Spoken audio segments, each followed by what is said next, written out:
За сайн байцгаана уу хүүхдүүдээ, та бүхэнд энэ өдрийн мэндийг хүргэе.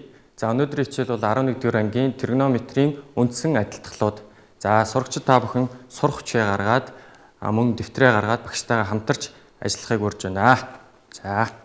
За бидний өнөөдрийн зорилго бол тригонометрийн үндсэн адилтгалуудыг томьёолох, батлах, бодлого дасгал бодоход хэрэглэх ийм зорилготой. За зорилготоо хүрэхин тулд дараах зорилтуудыг тавьж байна. За нэгж радиустай тойрог дээр бол тригонометрийн үндсэн харьцаануудыг бичих, за Пифагорын теорем ашиглаж бас үндсэн адилтгалуудыг гаргах, тэгээ бодлого дасгал бодох ийм зорилттой байна. За ингээд бүгдээрээ хичээлдээ орё. За бид өмнөх хичээлээр тригонометрийн нэгж тойргийн тухай тодорхой дэлгэрэнгүй сайн үзсэн байгаа. За одоо ингээд нэгж тойрог дээр үргэлжлүүлээд ярья. За координатын ихтер за координатын ихээс ОА радиусыг тэмдэглэе. За ОА радиусыг бүгдээрээ альфа өнцгөр цагийн зүүнний эсрэг буюу эрг чиглэлийн дагуу альфа өнцгөр эргүүлэхэд за Б цэг А цэгийн дүр нь бол Б цэг үүссэнгээ. За тэгвэл радиус маань нэгж радиустай байгаа. За А цэгийн координат нь бол 1 тэг. За Б цэгийн координат бол x, y гээ. За Б цэгээс абсцисс нэглэлт татсан перпендикуларын суурийг бүгдээрээ тэмдэглэе. С цэгээр. За С цэгийн координат бол x, тэг. За Б цэгээс мөн адилхан ординат тэнхлэг рүү перпендикуляр татсан суурийг бүгдээрээ D гэж тэмдэглэе. За D цэгийн координат бол тэг, y. За эндээс бид өмнөх хичээлээр за x гэдэг бол үндсгийн косинус гэдэг тухай үзсэн байгаа. За y гэдэг бол тухайн үндсгийн синус гэдэг тухай үзсэн байгаа. Синус альфа. За одоо бүгдээрээ энэ дотор үүсэж байгаа тэгшинцэгт гурвалжныг ажиглая. За ямар гурвалжин гэхээр O, B, C гэсэн гурвалжныг ажиглая. O, B, C.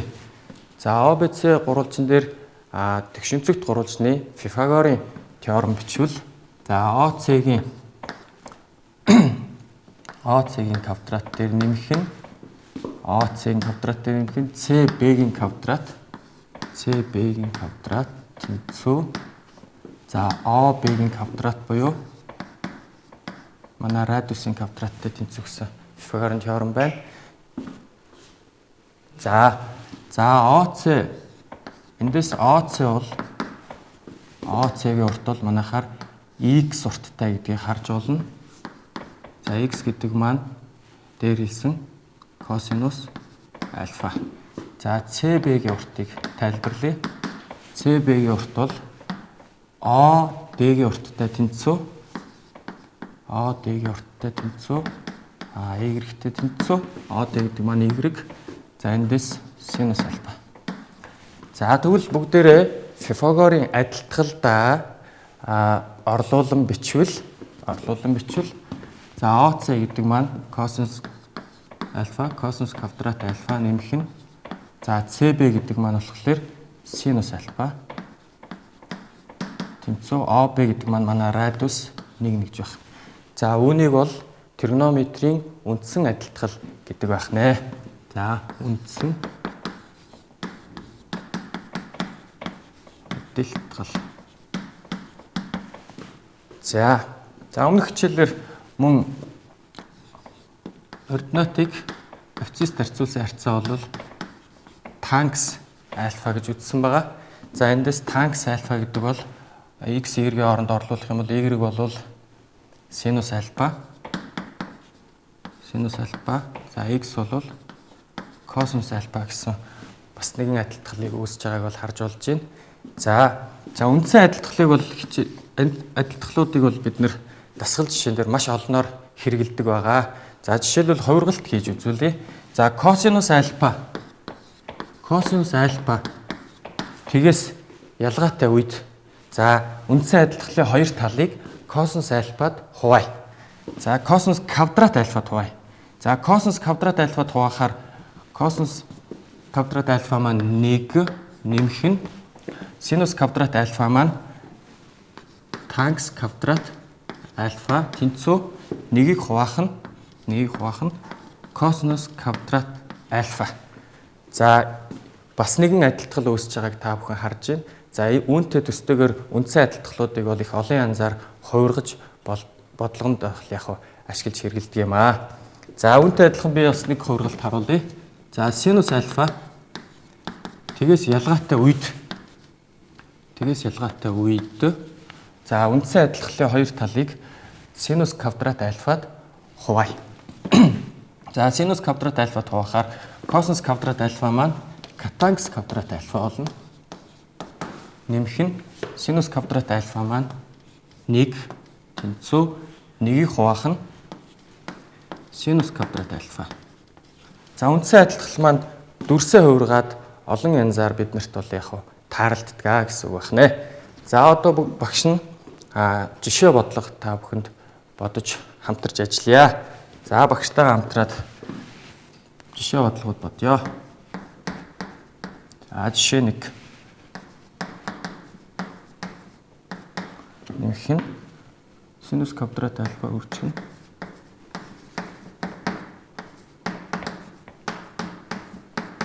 нэмэх нь косинус квадрат альфа. За илэрхийллийг хялбарчил гэсэн бодлогыг авч үзье. Илэрхийллийг хялбарчил. За тэгвэл эхний хоёр гишүүнийг ажиглавал синус квадрат гэсэн ижил үржигдэхүүн байгаа. За ижил үржигдэхүүнийг хаалтнаас гаргавал синус квадрат альфа хаалтан дотор косинус квадрат альфа нэмэх нь синус квадрат альфа. За нэмэх нь косинус квадрат альфа тэнцүү. За энд бидний үндсэн адилтгал гарч ирж байна. За үндсэн адилтгал маань бол нэгтэй тэнцүү учраас нэгийг энд орлуулвал за синус квадрат альфа үржих нь 1. За нэгийг бол бичгүйгээр үржүүлэгч тоо учраас ингэж бичье. За тэгвэл дахин үндсэн адилтгал маань гарч ирж байна. За тийм учраас манай илэрхийллийн утга бол нэгтэй тэнцүү байх нэ. За бүгдээрээ дараагийн жишээнд анхаарлаа хандуулаарай. Косинус квадрат альфа хасах нь 2 синус квадрат альфа. За хасах нь 1 илэрхийллийг хялбарчил гэсэн бодлого байна. За энд бүгдээрээ косинус квадрат альфаг үндсэн адилтгалаасаа ялгая. За тэгвэл энд багш нь бичье.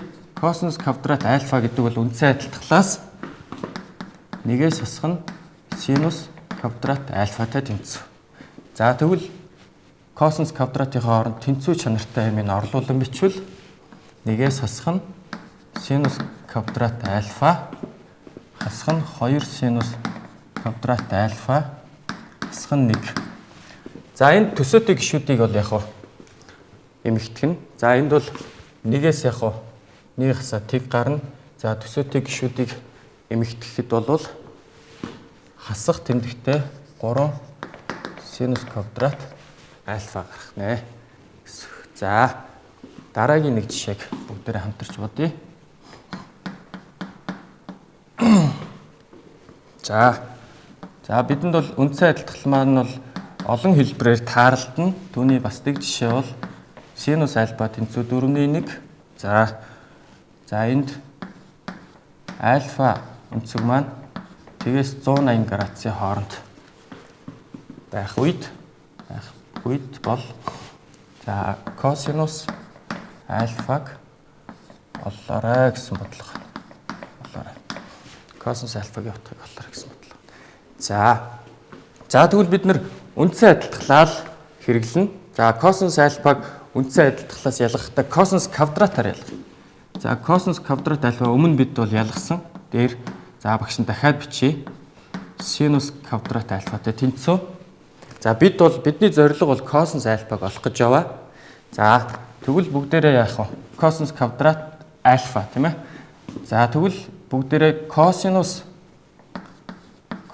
альфа гэдэг бол хоёр талаас нь язгуур авах юм бол нэмэх хасах тэмдэгтээ нэгээс хасах нь синус квадрат альфа авах нэ. За энд нэмэх хасах гэсэн 2 утга гарах уу гэдэг асуудал биднэрт гарч ирж байна. За тэгвэл альфагийн нэг утганд функцийн нэг утга харгалздаг учраас цор ганц утга харгалзах ёстой учраас бид нар бол нэг хариуг сонгож авах хэрэгтэй. За яг энэ тохиолдолд ирээд хүүхдүүдээ өнцгийнхөө альфа өнцгийнхөө аль мөчөд оршиж байгааг нь харах хэрэгтэй юм аа. За энэхийн тулд 90 градусаас 180 градусын хооронд альфа өнцөг оршиж байна. Энэ гэдэг бол 2 дугаар мөч. За 2 дугаар мөч дээр оршиж байгаа косинус гэдэг бол бидний өмнөх үзсэн хичээл ёсоор хасах тэмдэгтэй байхыг анхаарна. За косинус альфа хасах байхыг анхаарах юм бол косинус альфа хасах тэмдэгтэй язгуурын дор 1-ээс хасах нь. За синус квадратын оронд 4-ний 1-ийг орлуулах юм бол 4-ний 1-ийн квадрат бол 16-ны 1. Эндээс тохируулах өржигдгөн өгнө. За эндээс 16-аас хасах нь 1 буюу 16-ны яг хасах тэмдэгтэй 16-ны зур дор 15 байх нэ. За язгуураас чөлөөлөх юм бол хасах тэмдэгтэй 4-ний язгуур дор 15 гэж хэлж болох нэ. За дараагийн нэг жишээг авч үзье.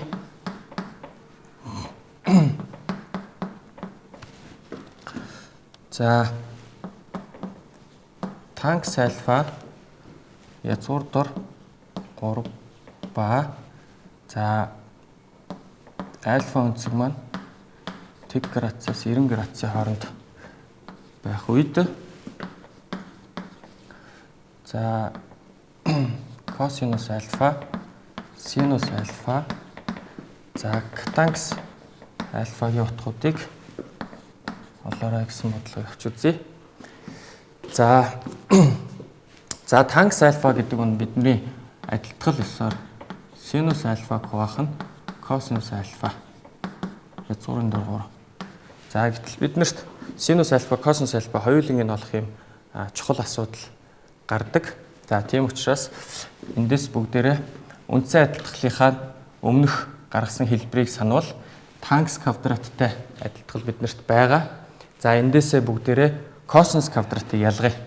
За эндээс косинус квадрат бол юутай тэнцүү гэхээр косинус квадрат альфа тэнцүү 1-ийг хуваах нь 1 дээр нэмэх нь танкс квадрат альфатай тэнцүү. За хоёр талаас нь мөн адилхан язгуур авбал косинус альфа бол за нэмэх хасах тэмдэгтэй язгуурын дор 1-ийг хуваах нь 1 дээр нэмэх нь танкс квадрат альфа ах нэ. За энд өмнөх бодлоготой адилхан асуудал гарч ирж байна. За косинус альфа бол нэмэх хасах тэмдэгтэй хоёр сонголтын дээр ирж байна. Эндээс бид нэр эргээд альфа өнцгийнхөө мөчийг харах юм бол за альфа өнцөг маань 1-р мөчөд оршиж байгаа учраас 1-р мөчийн хувьд танкс, катангс, синус, косинус бүгдээрээ яг эерэг тэмдэгтэй учраас за эерэг тэмдэгтэйг сонгож явна гэсэн. За тэгвэл косинус альфага өргөжлүүлээ бүгдээрээ косинус альфа бол 1 хуваах нь 1 дээр нэмэх нь за биднэрт бол танкс язгуур дор 3 гэж өгөгдсөн учраас танкс квадрат бол 3-тай тэнцүү. За эндээс цааш нь за 4-ний 1-ээс язгуур авах юм бол язгуур дор одоо 4-ний 1 гэсэн үг. За язгуураас чөлөөлөгдөд 2-ний 1-тэй тэнцүү гэж гарах нэ. За бид бол косинус альфагийн утгыг оллоо. За бидний бодлогын асуулт бол синус катангсыг олоорой гэсэн асуулттай байгаа учраас сурагчид та бүхэн бас бие дааж гэртээ бодлогоо бодоорой. За катангс альфагийн хувьд бол танкс катангс хоёрын өржүүр нэгтэй тэнцүү гэсэн бас адилтгалыг ашиглаж болох юм аа. За ингээд бүгдээрээ дараагийн жишээг бодъё.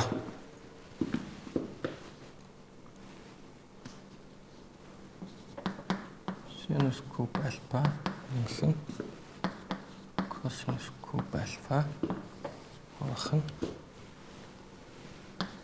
3 косинус альфа хасах нь синус альфа хасах нь синус квадрат альфа. За илэрхийллийг хэлбэрчил гэсэн бодлого байна. За За энэ илэрхийллийг хэлбэрчлэхийн тулд за энд нэг өгсөн нөхцөл байгаа. За энд өгсөн нөхцөл нь болохоор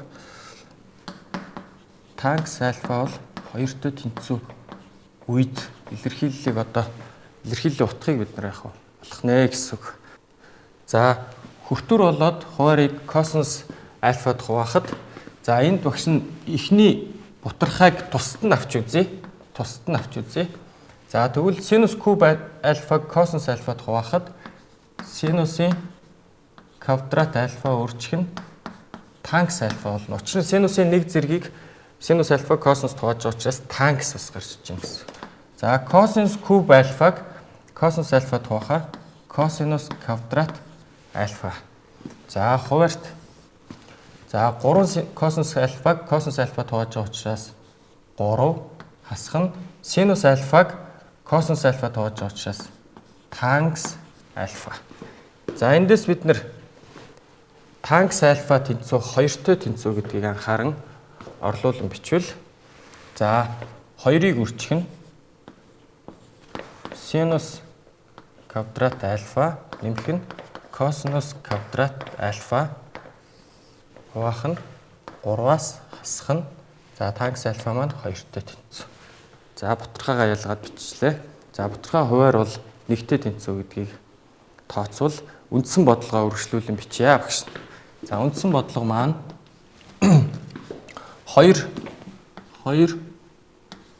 синус квадрат альфа за хүртүрт косинус квадрат альфа хасах нь за бодлогот маань синус квадрат альфаг бас хасч өгсөн байгаа.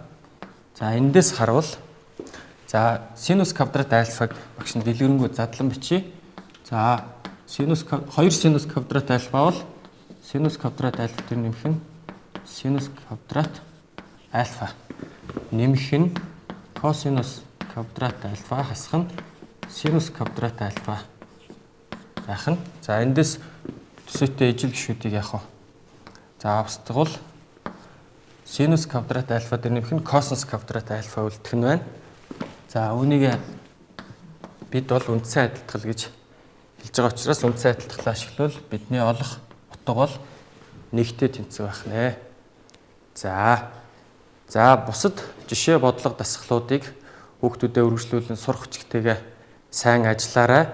Тэгээд багшийнхаа тайлбарлсан бодлогуудыг бас баттган өөрөө бас дараа нь бодож үзээрэй. За өнөөдрийнхөө хичээлийг бүгдээрээ хамтраад дүгнэе. За өнөөдөр бол бид хамтраад тригонометрийн үндсэн адилтгалыг Пифагорын теоремын тусламжтайгаар бол баталж гарган авлаа. Мөн үндсэн адилтгалууд маань дүрсээ хуурган олон янзаар биднэрт бол тааралдахыг бас дээрх слайдаас үзэж болно. Танкс, катанксын үр жуур нэг байх, тэр үр жуурыг хуургаад танкс бол нэг хуваах нь катанкс альфа байх гэсэн олон янзын дүрстэйгээр биднэрт таардаг байх нэ. За эндээс бид нар өнөөдөр бол үндсэн адилтгалын хоёр талыг косинус квадратд хуваах замаар бас нэгэн адилтгалыг гаргаж авлаа. Синус квадратд хуваах замаар бас л нэг адилтгалыг гаргаж авлаа. За ингээд хүүхдүүдээ асууж тодруулах зүйл бол багш нартайгаа сайн холбогдоорой, сурах хүчтэйгээ сайн ажиллаарай гэж багш нь захиа. За та бүхэндээ сурлагын өндөр амжилт хүсье.